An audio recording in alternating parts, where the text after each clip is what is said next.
Hello everyone! This is going to be a super uncomfortable video because this is a topic that I still do not feel comfortable with. And I'm honestly, I was thinking about making this video this morning while I was driving the kids to school, and I was feeling kind of nauseous just at the idea of making this video. I think it's important to talk about this. I was online a few days ago and I saw this anonymous story this guy posted about how this happened to him, and it really wrecked up his life, and it reminded me of the fact that it had happened to me and also kind of wrecked my life a little bit, though not nearly as badly as it had with this person. And people don't talk about this in any kind of a productive way, so I figured I'd just tell my story, talk about what happened to me, and share this because people don't want to talk about this, and there are reasons for that. And let's get through the story. let me just get through that part, and then I can talk about the reasons people don't want to talk about stuff like what happened to me. Before I get into that, very quickly, do you like to read science fiction? I wrote a book. It is available via the link in the description. You can read it on Kindle, Kindle Unlimited, and also there are paperback copies. They are all available on Amazon. If you've given it a read, I would love to hear back from you. I have heard back from one person so far already. They said they enjoyed it, which was really cool. And yeah, let's get on to my very uncomfortable experience that I had in high school. So, setting the stage a little bit, this happened in 2005. And it was in the 2004 to 2005 school year. I was a senior in high school. I was 18 years old. I had recently had my whole near-death experience, like the big one that happened when I was 17, so I was not expecting to live much longer. And I was kind of preoccupied with a lot of my health problems and issues, and so I wasn't really interested in things that a lot of normal high school kids are interested in. I didn't really know how to do normal kid stuff at that point in my life, and so there were a lot of things that other kids were doing or things that kids were interested in that I just could not care less about. Specifically, dating. Dating was one of the big ones. A lot of the kids were interested in relationships, they were interested in dating, they were interested in sex, and I was not. It reminds me of that scene in Bambi where like all the birds are fluttering around and tweeting and the owl is complaining that they're all Twitter-pated. Except I was in high school and it was weird for me. I was that weird loner kid, and there were reasons for that. Like I was sometimes struggling like a lot, and frequently I didn't feel very good, and nobody was aware of what I was dealing with because it wasn't physically visible, and so people thought it was my imagination.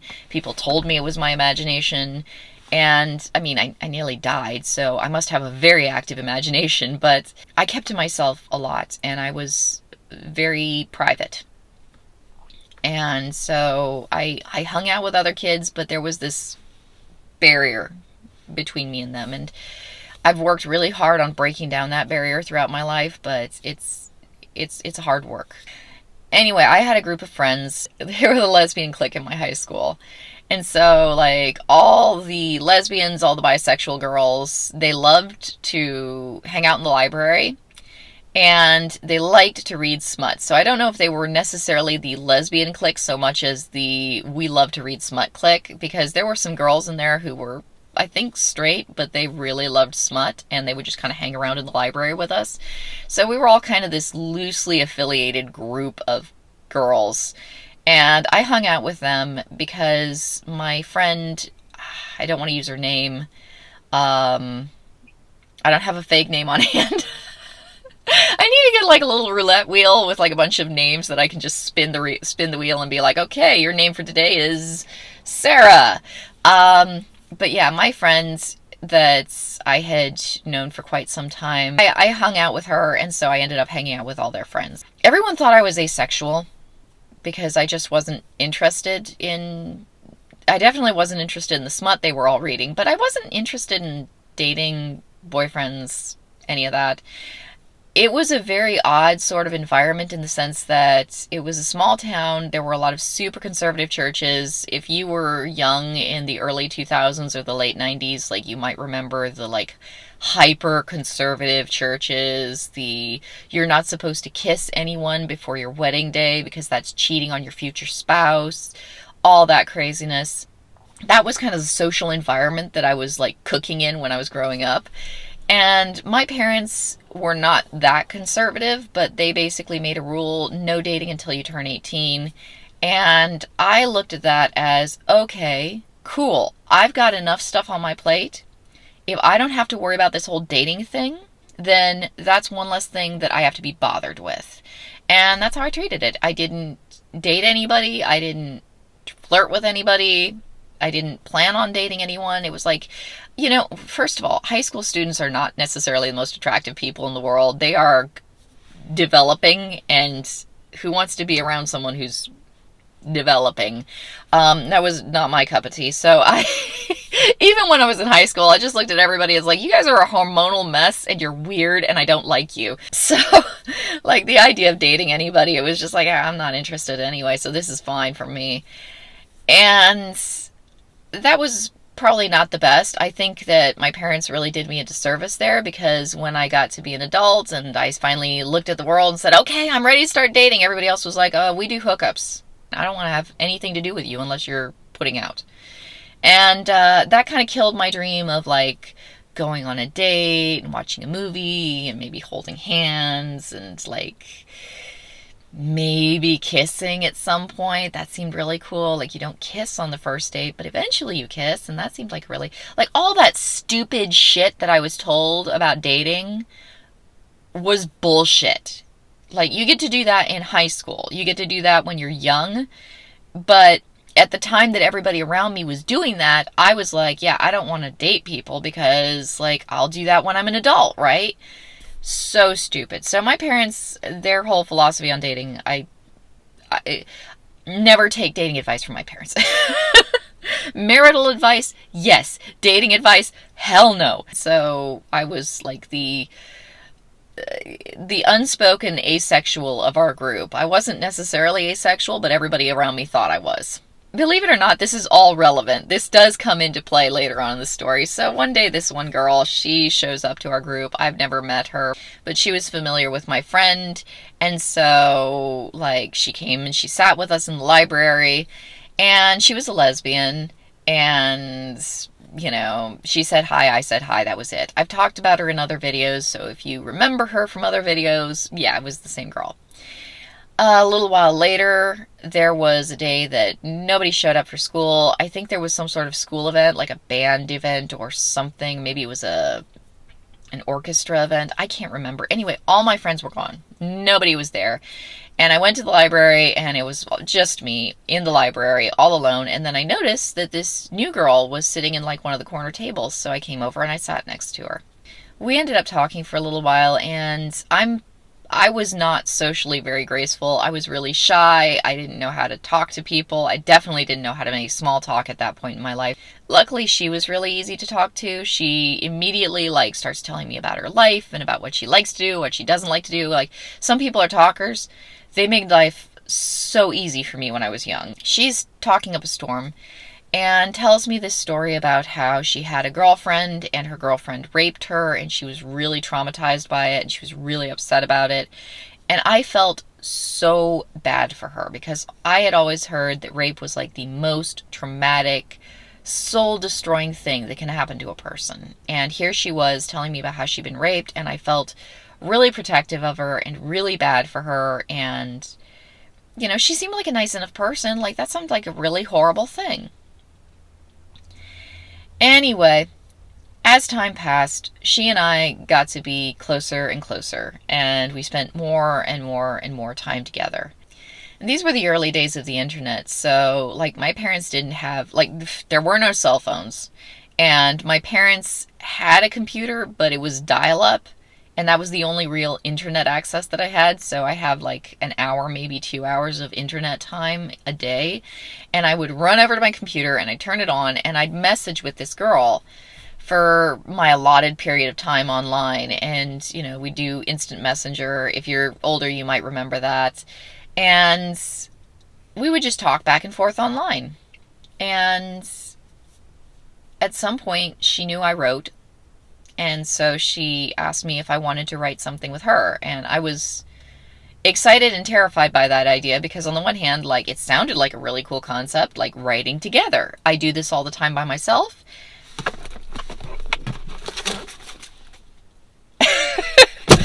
I do this all the time by myself. And so doing it with somebody else would be, probably kind of cool. But how? I didn't really know how. And so we ended up kind of just diving into it. She'd write a paragraph, then I'd write a paragraph, and then she'd write a paragraph, and then I'd write a paragraph. And at first, she's writing the paragraphs, and I'm kind of writing these little teeny, like, here you go. And she even, I think, commented at one point, is like, you can write a little more than that. I'm like, I'm very hesitant to do this, but I'm trying. And then as time passed, and I got a little more comfortable with it, I started being a little bit more me. I started kind of letting the mask slip a little bit. I started writing a story. And I looked at it, was like, okay, the only audience that I have for this story is her, really. And so what can I write that she's going to enjoy? What can I write that's going to be exciting and fun for her? And so I took everything that I knew about her and I started weaving it into this story. And she was having a great time. She thought it was really fun. I thought it was really fun. So we started writing more and more and more. And at one point, I got myself a notebook and started writing in it. And I was writing in pen. And I would write in the notebook and then I pass it to her. And we go from class to class, passing this notebook back and forth. And of course, I wasn't paying attention in math class. I was writing in the notebook. And when I came home from school, instead of doing my homework, I would be writing in the notebook because I write a lot. And pretty soon this notebook felt heavy from all of the ink that had gone into it. One thing about her I should probably mention, she and I got along really, really well because we both get bored easily. I am a person who requires a lot of stimulation. I have ADHD. Recently I cleaned up my phone. I had like 300 tabs open on my phone. And I had to go through all those tabs, and it was all like political discourse, instructional videos, articles I wanted to read, information. That's what I enjoy. That's what I really like to do when I go on the internet. I want to learn stuff. And basically, I just need to constantly be fueling my mind. Her boredom was more of a thing, stimulation was less of a thing. But it was kind of the similar situation. She would get bored very quickly, and she complained about being bored all the time. Quick aside, is also a very common thing with sociopaths. They get bored very easily, and so they're constantly complaining about being bored. Some people are just easily bored. I need stimulation. I have ADHD. Some people are sociopaths. So as long as we were writing this story together, she was so happy because it was giving her this constant, I guess, dopamine hit of entertainment and stimulation, and she was really enjoying it. We had a great time. We did. We had a really, really fun time, and I could tell, like, she would have this huge grin on her face, and she would be giggling and reading through the story and laughing, and it was awesome. And I really hadn't, at that point in my life, had that kind of a relationship with anyone. And it was really cool.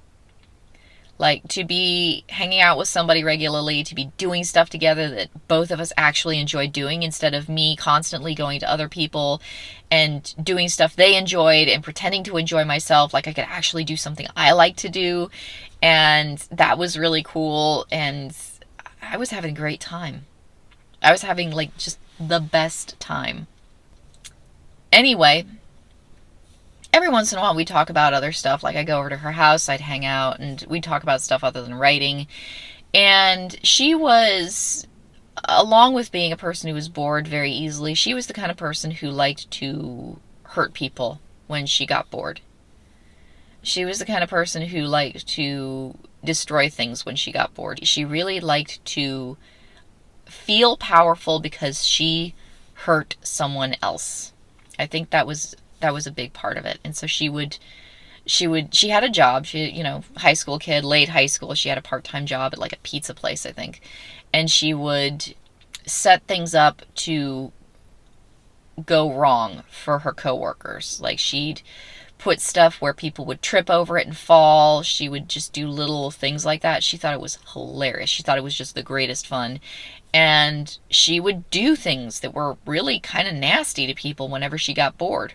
I remember listening to her talk about some of these things she would do and thinking to myself, I had better never ever let this girl get bored when she's with me, because that will probably be a very bad situation for me. And I was a dumb high school student. I was 18, but I was a high school student. And I thought that wouldn't be a problem, because we were always doing stuff. Like, I get bored easily, so I need stuff to keep me busy. So we were writing all the time, and we were having fun all the time. And I didn't think she would get bored. And for a long time, she didn't. So at some point, I started noticing that I had feelings for her, like romantic feelings, because we spent all our time together, and we were always, yeah. That was kind of interesting for me, because, like, up until that point, I'd only had 2 crushes, and I was 18. I was allowed to date, and I had never dated anyone, and I didn't really know where to go from there. And I knew that I was closer to her than anyone else I had ever been close to in my life. And I went to my original friend, the first friend that I've mentioned, who was just a really good friend of mine through years, like through most of my high school time. And, I was kind of like, what do I do? What do I say? How do I broach the subject? She was like, just talk to her. She's single. You're single. Talk to her. I was like, okay. So I went and I talked to this girl that I was writing with. Asking people out on dates is, like, really awkward. Like, especially when you don't know what you're doing. And the first time you do it, it's always like, how the fuck am I supposed to do this? So, like, even now I'm remembering it, I'm just kind of cringing inside, like, yes, I asked this girl out on a date, but I didn't know what the fuck I was doing. It shows. And it wasn't like it was bad. It wasn't like it was an awkward, hey, do you want to go out on a date, or do you want to start dating? But it was just like, now that I look back on it, I just... Ugh. So she said no. She was not interested. And I was like, okay, crap, now what do I do? We're still friends though, right? Like, we can still keep writing. We're just going to keep going the way we've been going. She was like, yeah, sure. I was like, awesome. All right. So, disappointed that you don't want to date me, but okay. And so that was that. I still had a crush on her. I still kind of got lovey-dovey feelings around her, but, she didn't want to date me, so there you go. And then eventually we had to wrap up our story, because we'd kind of done everything with it that you can do. Like, we'd kind of written ourselves into a corner. It wasn't that exciting anymore. It was kind of winding down. Like, eventually we just ran out of things to write about. And so I was like, you know what? We should probably just move on to a new story, because this one is cooked. We have written all of the adventures that these characters can possibly have, and now it's just kind of getting boring. And she agreed with me, so we started working on a new story. But the problem with that is, when you start working on a new story, it's like trying to get a plane to take off. You have to build up momentum, and you have to get enough speed that you can actually get airborne. And once you have that speed and that momentum and that kind of foundation for a story, then it's great. You're flying. It's wonderful. But until you have a character that you've built up enough that you feel kind of interested in their well-being, and you actually care about what happens to them, it's kind of boring. While you're building up a world, and you're kind of like, okay, what's this place actually like? What are the rules in this world? What's actually going on here? It's kind of boring. And that was bad. It was really bad. And I knew it was bad, but it was like, what can you do about it? Like, the best I can do is just try to make this story as exciting as possible, and just, get that plane up in the air as fast as I can. So one day, it was a Friday, I got into a fight with my mom, because I didn't get along well with my parents very well at all when I was a kid. They didn't understand why I didn't do well academically, and they assumed it was because I was lazy and unmotivated. And so they were constantly trying to motivate me to be a better student and care more about my academic achievements. And what they didn't know, because it never ever came up in the parent-teacher meetings where my teachers were telling my parents, yeah, she's just lazy and unmotivated. We don't know what's wrong with her. I nearly died in this school. So, you know, I had some issues being academically motivated when I was much more motivated just to stay alive. Kind of a thing. Anyway, I got into a fight with my mom that Friday, and I was just angry at her. And I don't remember how I ended up on the phone with my friend, the one that I was writing with. I don't know how I ended up on the phone with her. But at some point, like, either I messaged her on Instant Messenger and she said she was going to call me, or she just called me out of the blue. Like, I don't remember, but she was like talking with me on the phone. Hey, how are you doing? And I was like, not great. I just got into a fight with my mom. I've got some health issues. I'm just not having a good time. And she was like, well, why don't you just come over to my house? It's Friday night. You can spend the night. We'll order a pizza. It'll be fun. And I was like, that sounds awesome. I would love to do that. I would love to get the hell away from my family. I will take you up on that offer. So I got in my car and I drove over to her house. And true to her word, she ordered a pizza. She turned on some anime that she was like midway through the series, and I had no idea what was going on, but it didn't matter. And we ate pizza, and I kind of zoned out in front of this anime. At some point in the night, she was like, hey, my wrist has been hurting me, so I'm going to go and take some painkillers for that. And I was like, okay. So I was assuming she was going to take like a Tylenol or something. I didn't think anything of it. She came back, sat back down with me.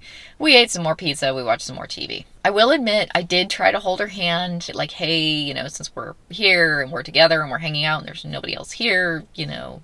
Yeah, no, she's not interested. Okay, fine. Night went on. She started acting a little bit loopy. I didn't really think anything of it. Like, I didn't think anything of it. I didn't know to think anything of it. It did not occur to me to think anything of her being loopy. Please finish the entire video before you say anything judgmental in the comments, okay? Like, just get through the whole video first. So, night goes on, she's acting loopy, she goes to play video games, she pretty much just ignores me, and I'm sitting there watching her play video games, and, you know, whatever, you know, maybe she's not the greatest host. At least I'm not at my parents' house, because I cannot stand being in my parents' house. And I am thinking about how I'm going to move out as soon as I graduate from high school, and, you know, there we go. At some point, she got tired, said, hey, I think I'm going to call it a night. I was like, okay, cool. We went into, I think it was a guest bedroom. I don't think it was her bedroom. It was like this little guest bedroom, and there were these two, like, little beds laid out, and I took one bed, she took the other bed, and we fell asleep. Middle of the night, I remember, like, her mom came and peeked in on us, because her mom was chaperoning the whole thing, you know, peeked in, saw how we were doing, you know, checked to make sure we were asleep. We were asleep. Well, I was sort of half asleep, and then she left again. That was pretty much it. I woke up the next morning, everything was cool. I think I ate some leftover pizza, and then, you know, headed home. Thanked her for having me over, went home. Sunday, we were on Messenger again, and I thought it would be nice to just say, hey, you know, thank you for inviting me over on Friday night. I was having a really rough time with my parents, and so it meant a lot to me. And I thanked her, you know, thank you for having me over. It meant a lot to me. And she seemed a little weird about that, but I don't know why. Like, she was like, oh, okay. And I'm like, thank you. That's a common thing that people do. You let me come over to your house. Thank you. I think I know general etiquette enough. That's just a normal thing that you do, I think. Monday comes. I come into school, and you know, we spent all our time together. Like, we hung out all the time. And so I saw her in the hallway. I waved, and she turned around and started walking away real fast. And I thought that was a little weird. And it was like, well, maybe she didn't see me. Like, maybe that was it.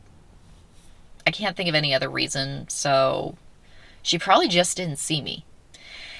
So I just went about my day, my Monday as usual. And I was in the landing at the staircase, and all of a sudden, this bisexual girl from our little lesbian library smut clique pulls me aside and is like, if you ever go near that girl again, I'm going to kill you. And I was just kind of like, okay, I'm very confused. Could you tell me what's going on? And she just turned around and walked away from me. Didn't say another word to me. Wouldn't talk to me. I'm just baffled at this point. Like, I have no idea what the hell's going on. That was how my day went. Like, people just avoided me. People wouldn't talk to me. People treated me like really, really weird, and I did not know what was going on. Like, for most of the day. And finally, I think around lunchtime, I finally got someone to tell me what the hell is going on. Why is everyone acting so weird? Like, I'm getting freaked out here. Okay? I'm getting freaked out. What the hell's going on? Apparently, Gal went around and told all of our friends that on Friday night, when I was over at her house, I had raped her. And immediately my reaction, which is the only funny part of this story, but you gotta have something. You gotta have some laughs somewhere. And my immediate reaction was, how? Let me elaborate. I was a virgin, like a real virgin, like a never gone on a date virgin, never been kissed virgin. Like, the craziest, wildest sexual thing I had ever done was try to hold that girl's hand, incidentally, on Friday night. And hand holding seemed like a big deal to me. Like, virgin. Super sheltered, church girl, virgin. How do lesbians have sex? Like, I mean, I understand any kind of sex where there's a penis involved, it starts to make a lot of sense really, really quickly. Insert pole A into slot B, or, you know, any other similarly shaped orifice that happens to be readily available. You know, you can get creative. It usually works out pretty well. I understand sex when there's a penis involved. How exactly is it supposed to work when there isn't a penis involved? And I would not figure that out. I would not figure that out for several years to come. Eventually, I got together with another stripper. We figured it out together. This was well before that. How did I rape her? Like, how? I don't know how to do this. I don't know how this whole thing works. Like, I don't understand how I could have raped her. Like, I guess I'm gonna have to start thinking about that now, because clearly she's told everybody that I know that I did this thing, and now I'm just racking my brain trying to figure out how I was supposed to have done this thing that she said that I did. Because I don't know how it works. Like, I don't understand the mechanics of the process. But I did know for certain that I had not had sex with her that night. Like, I didn't see her naked. I didn't, like, do any groin touchy kind of any. No, I just, it was nothing. I tried to hold her hand early on in the night. I'm pretty sure I did that before she took the painkillers. Nothing happened. And so I was just really mystified. And so not only was it, and on top of that, her mom was chaperoning the whole thing. So her mom was there most of the time. Like, I'm like confused. I was really, really confused. And so I was like, okay, first of all, how? Because I don't understand how the sexy thing is supposed to have even happened in the first place if there isn't a, you know, penetrative object involved. And I mean, I had to think about that for a while. Like, how does this actually work out? And then high school is awkward. This just racked that whole awkward level up to like 100. And then, you know, then there was also the fact that I just didn't do anything that I thought could even be remotely thought of as sex. And so how could I have raped her if I never saw her naked, never touched her groin area, never exposed her to my groin area, never did like any of the any. It was not happened. It did not happen. And so I'm just like really, really confused. Like, she's telling everybody that this thing happened. What the hell's going on? So I figured I'd go straight to the source.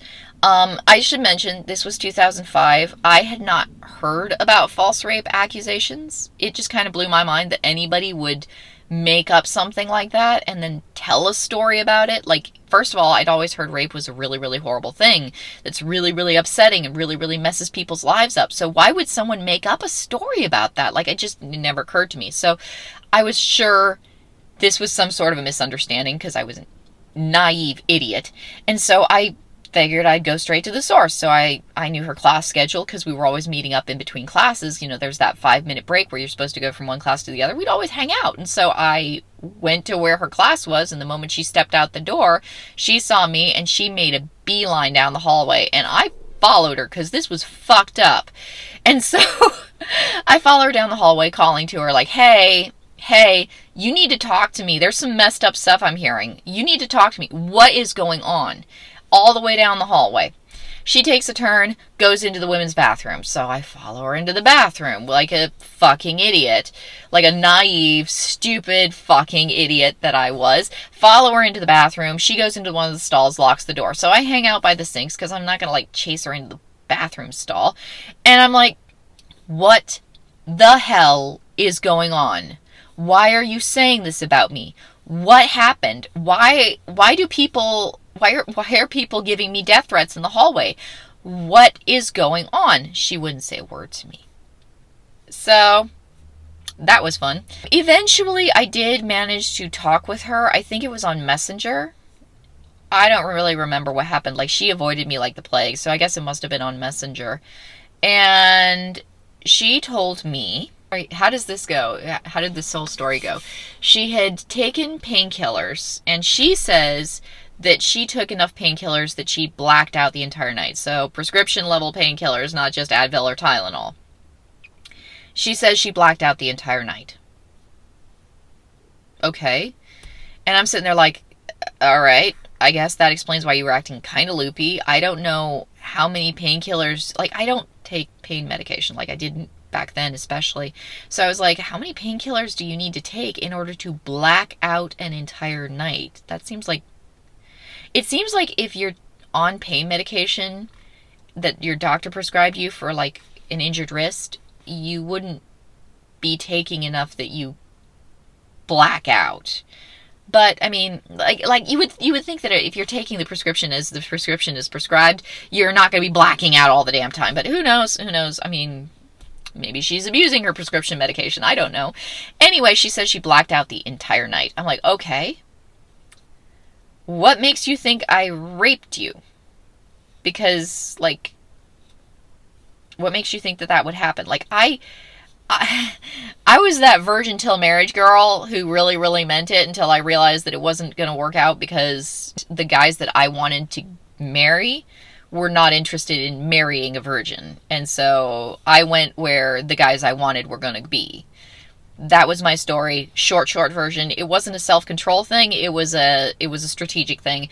But for the longest time, I was like, well, I'm just going to be a virgin till I get married because that's where I'm going to find the best quality men. And then I found out that the best quality men, at least as far as I was concerned, they were not interested in someone who was a virgin. Anyway, at that point in my life, definitely a virgin till marriage. So I wasn't interested in having sex with her, even though I was interested in dating her. Like, I wanted to do romantic things with her and maybe kiss her and,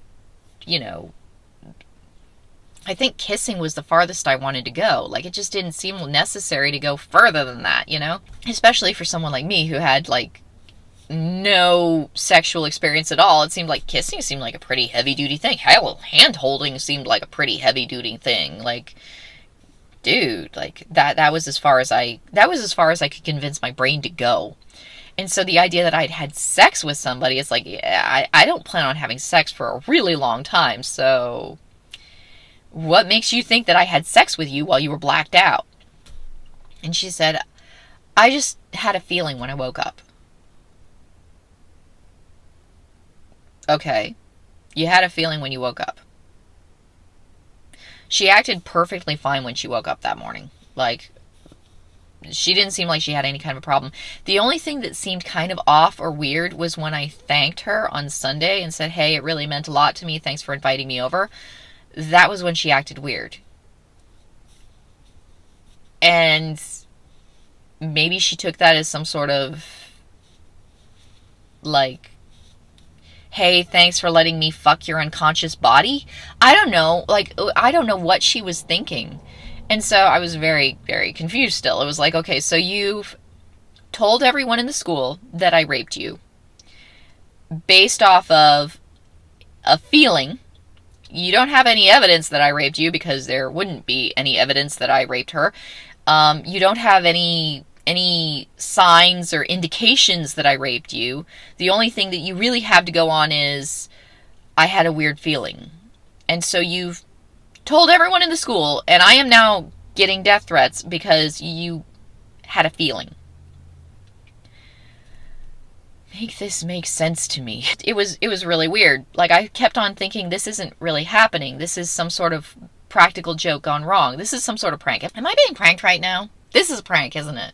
This is funny. Ha ha ha. So funny. You got me, guys. You got me. All right, can we all go back to normal life now? Can we all just, like, do whatever it is that people do after they make up something ridiculous and stupid like this? Can we just go back to being normal? Because I just want my life back. Like, this was funny. You got me. But now I want my life back.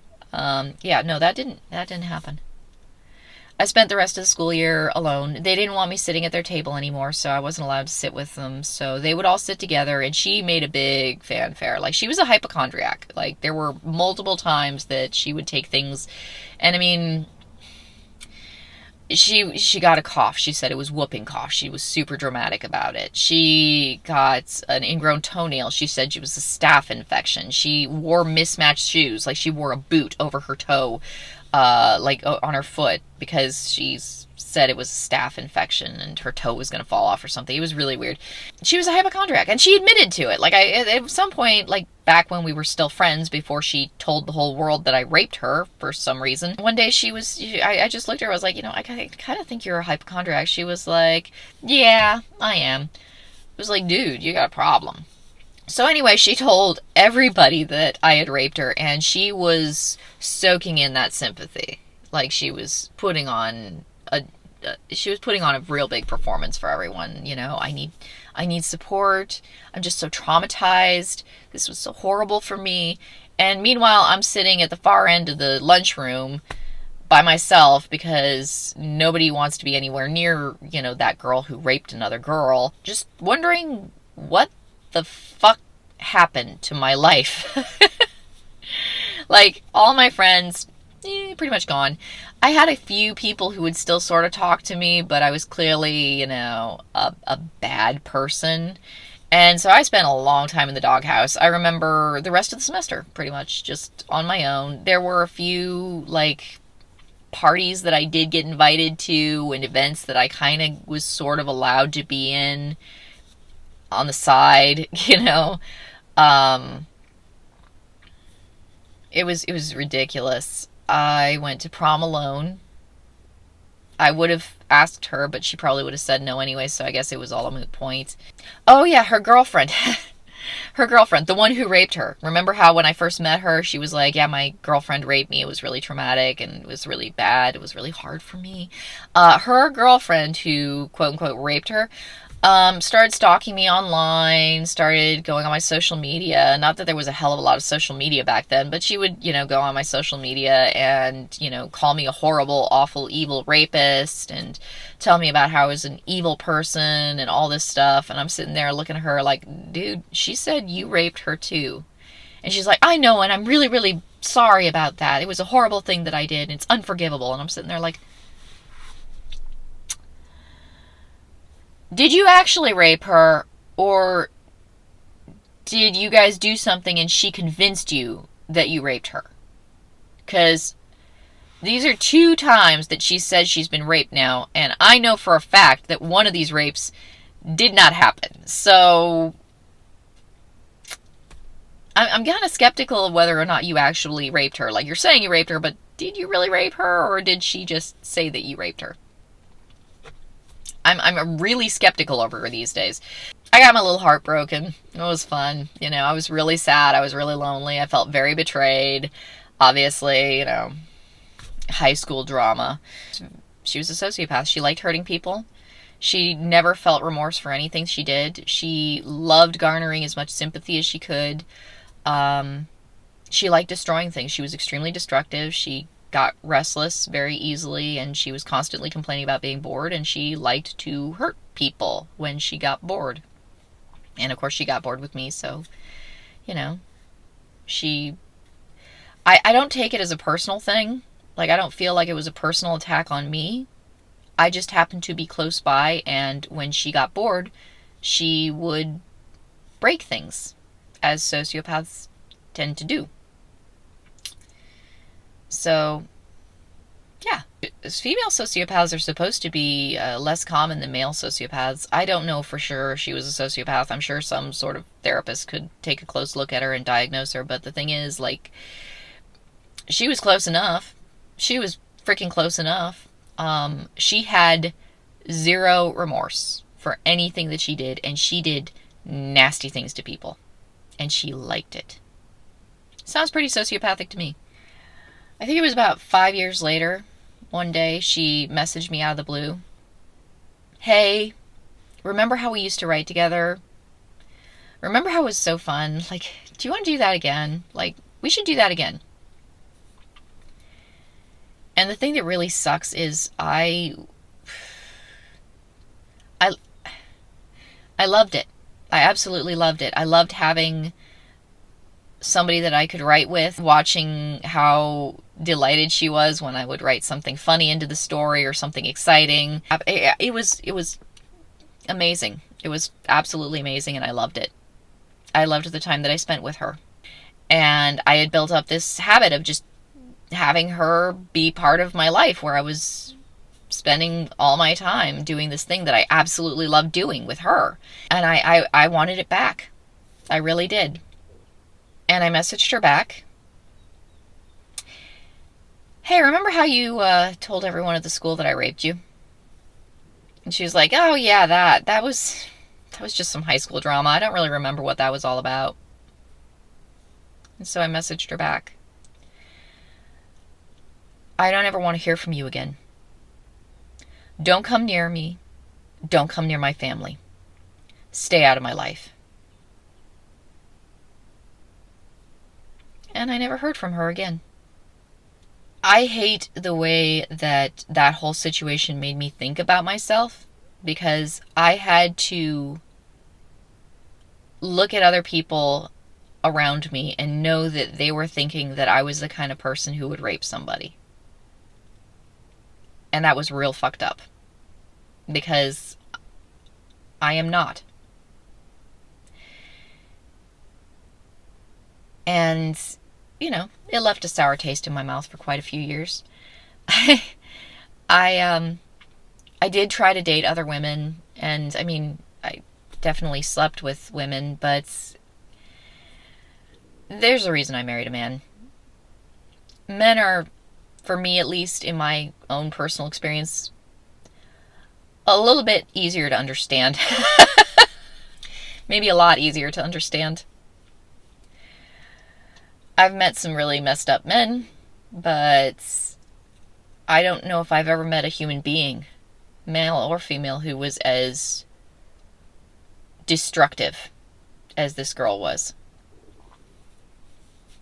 So, you know, still had the feelings about her too for a long time. Like, even though she told everyone I raped her and made up these horrible lies and milked the drama as far as she could and played the victim and made me look like the worst bad guy that ever walked the earth. Like, I remember I would see her smile every once in a while, because I mean, we went to high school together. We were like stuck talk to each other because we were in the same damn high school.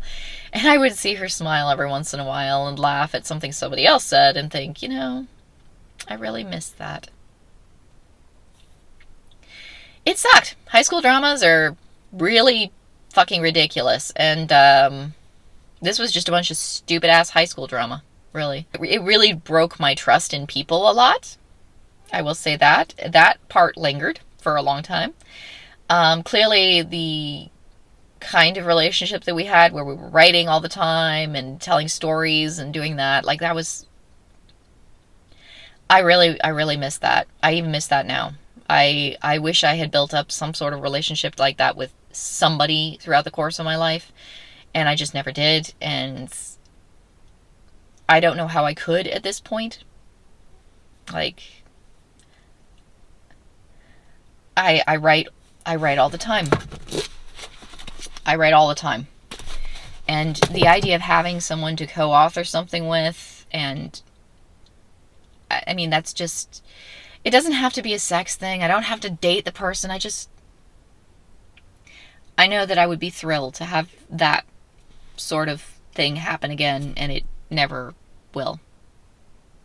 And that's okay, So I'm weirdly grateful to her that I had that period of my life where I got to have that experience, at least for a little while. And at the same time, she was such a horrible person. Anyway, so that's the story. I understand a lot of women don't want to talk about this because a lot of women look at it as, victims of rape are so seldom believed. And I mean, I was raped. It happened to me. And I mean, I just didn't tell people. I didn't talk about it for like the longest time. And I know so many people that I, have gotten very close with in my life.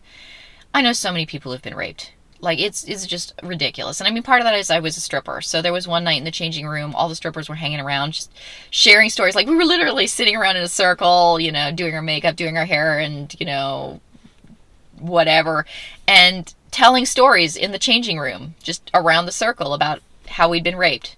I got raped like this. Well, I got raped like this. Well, my uncle did this, all the way around the circle. Strippers are usually pretty fucked up people. And I mean, I'm not gonna be an exception to that rule. I'm a fucked up person. I had a fucked up life, so I became an exotic dancer.